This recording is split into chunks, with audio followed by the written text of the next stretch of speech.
Hey everyone, Brian Zane here with my review of ROH's Final Battle pay-per-view, which happened on Saturday afternoon. It's the culmination of a lot of build and anticipation over the last several months of ROH stuff impacting AEW programming. This show feels like it was meant to be a blow-off and kind of a turning the page to another chapter in the ROH story, which we'll get to at the end of the show. But I know Tony Khan said this week in a presser that there was going to be a shift. You wouldn't be seeing the ROH titles and all those storylines getting in the AEW programming like it's been. I know it's been a lot of people's kind of complaint about Dynamite and Rampage as of late. So maybe we can turn that page and move on, and hopefully AEW can kind of course correct and focus more on its own brand while ROH does its own thing in its next life. But let's talk about the show itself on Saturday, beginning with this tag team match of AR Fox and Blake Christian taking on Rush and newcomer Dralistico, who I did my research apparently was the person who inherited the Mystico character after the original Mystico went to become Sin Cara in WWE. They're joined by Preston Vance, the former 10 of the Dark Order. He left that group in pretty dramatic fashion a couple of weeks ago. Now he's joined up with Rush's group. Some lucha stuff with Dralistico and Blake at first. Rush comes in and just rocks AR Fox. I love his strikes. Hurling Blake into the barricades. He chokes Blake with some cables. Preston just poses. Powerbomb to Fox on the stairs. Christian gets worked over by both opponents. A big old mid-match taunt, but Blake gets the best of Dralistico and tags in Fox. Big run by him. I like the kick-sick combo in the ropes too. I love the big dives. Blake doing a swing around the ring post, but the camera misses most of it, and it's the first of many times it's going to happen over the course of this show. Unfortunately, there seem to be a lot of just technical errors I noticed on this show, especially in terms of just camera work, and some spots is getting clearly missed. Big springboard shooting star by Dralistico, almost a shining wizard on the referee on the way out. 450 by AR Fox. There is a very, very close kick out, but the referee calls it 3. It was certainly close. I think it's definitely a judgment call. From the angle that we saw, kind of hard to tell, but I think it's a very, very fine line. But either way, the match is ruled a win for AR Fox and Blake Christian. Rush and Dralistico get their shit in afterward and just beat the hell out of both of them pretty violently after the match is over. It was an okay match. The finish was kind of a damper on how awkward it was, and also things felt kind of rushed and rough at the end as well. We go to the Women's Championship matchup next as Mercedes Martinez, who's actually been out for the last few months with injury, taking on the challenger Athena. By the way, I love how mad people got about that Athena-Jody threat match on Dark a couple of months ago, as if she was really taking liberties on Jody and being, oh my god, she's being so snug, so stiff, she's untrained, she's unprofessional, this and that. It was people getting so mad about something that was literally nothing. Like, this was a real issue people were mad about. Like, we can go crazy over guys like Gunther and Sheamus and Butch and Ilya Dragunov all just beating the piss out of each other and the oohs and ahs and all that stuff, but if women do it, suddenly, oh my god, we can't let them do this. It's so dangerous. Athena with the third eye on her forehead. I liked the LED panel on her ring jacket with the hashtag and new. So cool. Very hard-hitting match, as was expected with these two ladies. Athena with a trip up into the ropes that slows Martinez down. Fans not very receptive to Martinez here, which makes sense because this is Athena's home state. Big old powerbomb out of the corner. Slam on the apron. Athena looking good here until Martinez hits a twisting neck breaker on the floor of the barricade. Athena climbs back in at the 9 count, which everyone pops for, but they do remind you repeatedly in this match and also the rest of the show, there is a 20 count in Ring of Honor. That's the rules for them. So they really should hopefully make that more clear to the live fans and the wrestlers as well, so you don't have to navigate or tell a story in the frame of a 10 count when a 20 count is allowed. Athena biting Mercedes' arm to get out of a hold at one point. She rips the pad off a turnbuckle. There are some give it back chants from the crowd. Drop kick into the exposed turnbuckle, the O-face. Athena wins, and she is the new ROH Women's Champion. I give it 4 out of 5 stars. I really liked this matchup. I think that these two ladies, with the reputation they had going into this thing, they knew it was going to have to be a hard-hitting, rough night here at the office. And I think these two really pulled it off well. They made it look really hard-hitting. They made it look just so physical and impactful. And it was very fun to watch as a result of that. And really cool to see Athena getting her due here and getting a championship. I think when she first came in to AEW and started challenging Jade Cargill, I think it was kind of one of those big debuts, but it was kind of lost in the shuffle because, she wasn't going to get put over by Jade anytime soon. So kind of left swimming around for a bit. But now that she's here as the champion, I think that can hopefully open up some new things for her. Up next, Swerve and Our Glory take on Shane Taylor and J.D. Griffey. Shane Taylor, of course, the leader of Shane Taylor Promotions in the original ROH, was a six-man tag champ with Khan and Moses, and was also one of the best TV champions they ever had there. And so he has history with Keith Lee, as they established on AEW recently. They were formerly a team together. Keith Lee left, and so now it's the first time these two are going to be opponents since the breakup. And so I think it's kind of cool they kind of brought this in, kind of a last-minute thing. Very happy for Shane Taylor. I love that guy. Great worker and a heck of a guy, having, traveled up and down the roads with him. It's really cool to see him get this opportunity. But ooh, no fist bump between Lee and Swerve on stage. Interesting exchange with J.D. Griffey and Keith Lee here. The big man is kind of absorbing all these blows. There's a "We Want Shane" chant that leads to the tag. That gets a pop. Get the face off, but Swerve takes it away, the bastard. Shane with a big old leg drop on Swerve on the apron. We finally get the exchange with Keith and Shane for the first time. Shane goes to this top rope crossbody. Keith catching the big man in midair and holding him up. My God. Griffey manages to avoid getting kicked in twice. Swerve accidentally takes Keith Dick Kick City.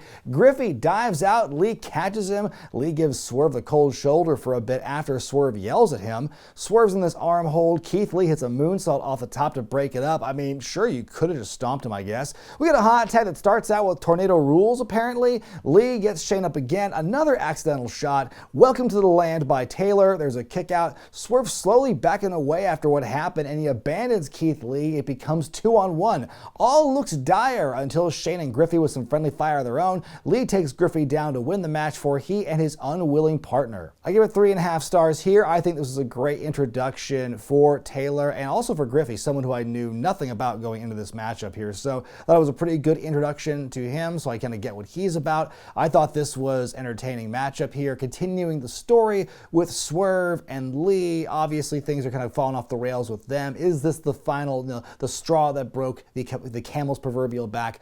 We're going to have to see. But again, if this leads to more stuff for Shane Taylor, I'm all for it. World six-man tag title matchup next, as Dalton, Castle, and the boys defend against Prince Nana's Embassy. That's going to be Brian Cage, Toa, and Khan. Cage with a mortis gimmick inspired and a tribute to his mentor, Chris Kanyon. I loved that. The boys are no match with the big man Toa early on. They deflect and bounce off of him.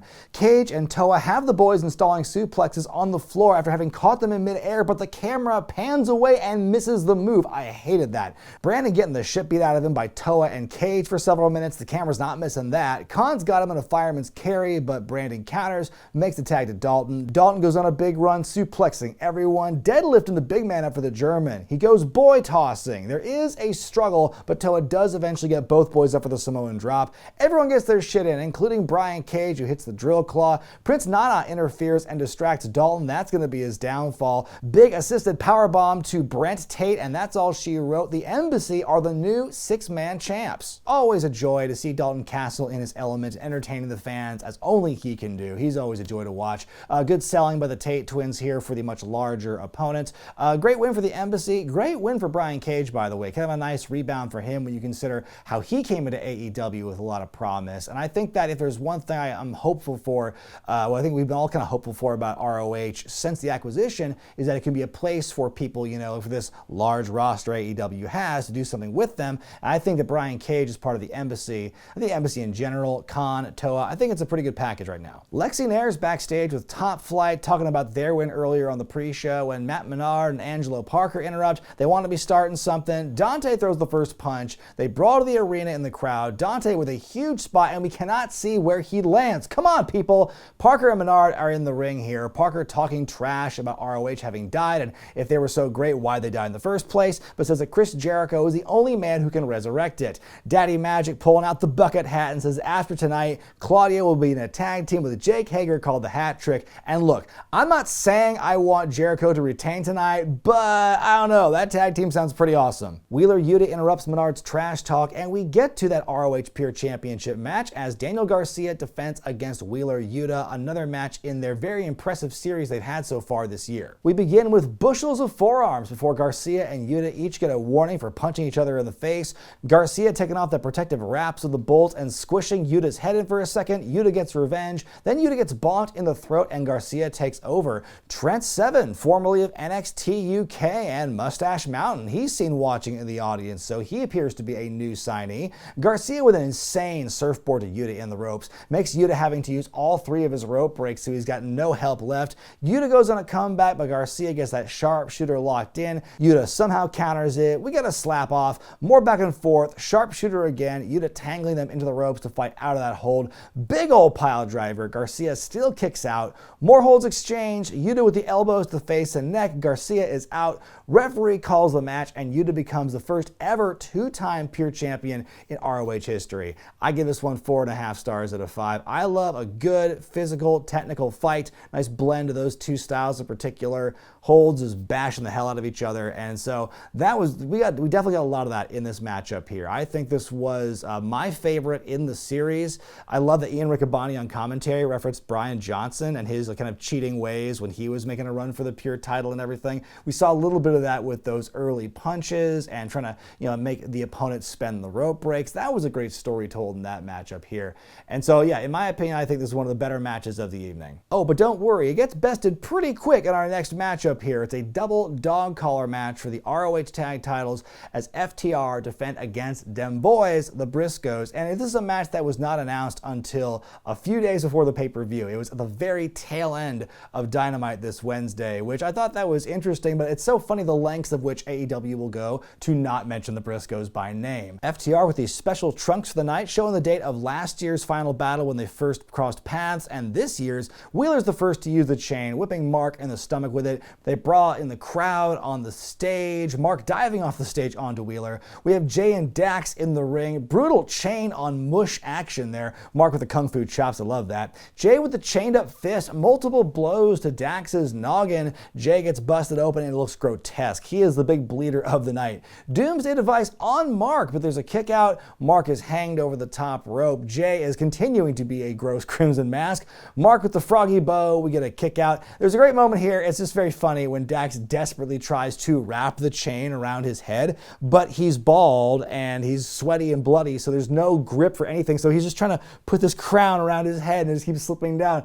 And it feels like an agonizing amount of time he's doing this. Dax decks referee Mike Posey and he bleeds like crazy. Now, Mark is slammed on the apron. They tease a table spot, but surprisingly, we never actually get it. Mark's on the top rope and he gets slammed onto a pile of chairs next to the table though. Dax kicks out of the J Driller. He takes Jay to Dick Kick City, pile driver on the chair and a kick out. Cash yells, "Fucking murder him!" And they bring all the chairs into the ring. Dax trying something up top, but Jay fights back, superplex on the chairs. Jay's pulling the chain back on Dax's face. Cash can't get to him.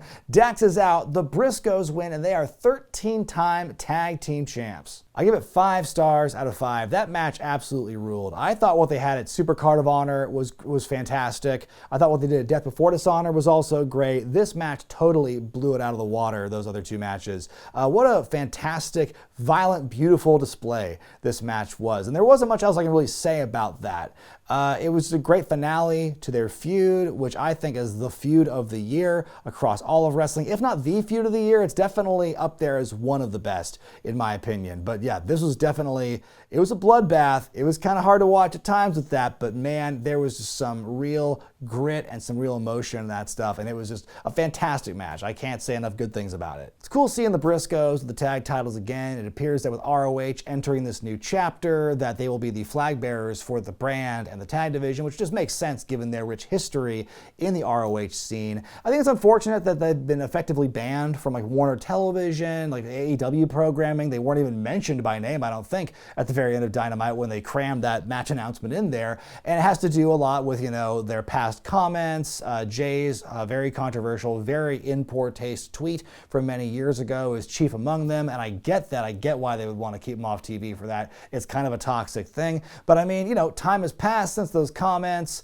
Jay has since apologized for those actions. I think he's been trying to make it up to different people. In my opinion, if somebody passes the Ian Riccaboni test of whether or not they're a good person, or if they pass the Effie test, then I think they're going to work for me. Again, it's unfortunate because of that. It makes sense, but it's unfortunate that because of that, you don't see them on AEW and they're just on ROH. Then after the match, the Guns run in and assault FTR. Austin says FTR's legacy is dying and they want to be the ones to kill it. The Briscoes make the save. Dax crawls to a microphone, says they're going to kick their asses. Top guy is out. We get the sportsmanship, which I honestly didn't need that. Moving on to the World Television Championship, the self-proclaimed king of television, Samoa Joe, is going to defend against Juice Robinson, who is recently officially now signed with AEW, is my understanding. outstanding. Juice is caught in the coquina clutch early on at one point, but he grabs the ropes. We got a quick shot of Tony Deppen now on the outside watching, former TV champ. Pretty cool guy. The concrete gets exposed, but we don't get that yet. Juice does throw himself into Joe in the barricade.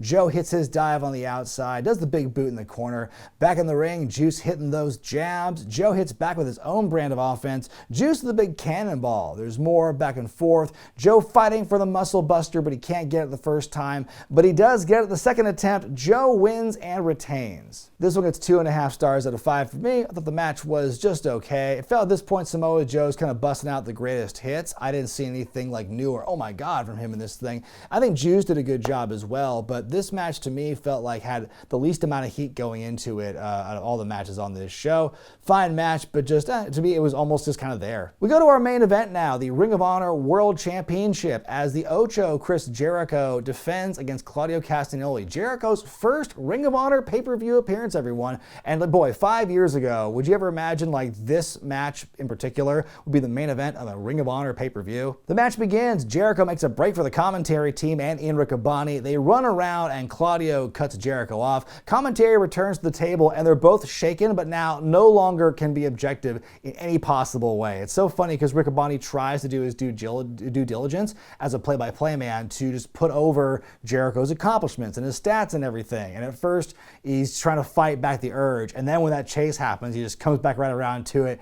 He's like, yeah, come on, Claudio. Like, he's so biased. Like, this is kind of the culmination of that part of the feud here in the story with Jericho and Riccaboni. Claudio dropping Jericho into the ropes. Get him again! Jericho wants to go for a top rope Hurricane Rana. Claudio catches him, hits him several times in the tum-tum, picks him up, but Jericho pulls off the Hurricane Rana after all. Jericho hits a suplex off the apron and onto the floor, almost takes out the cameraman in the process. We get a flex and shout off between the two, which leads to a double down. Claudio with the swing attempt, but Jericho with an awesome counter, and he gets the walls, but there's a rope break.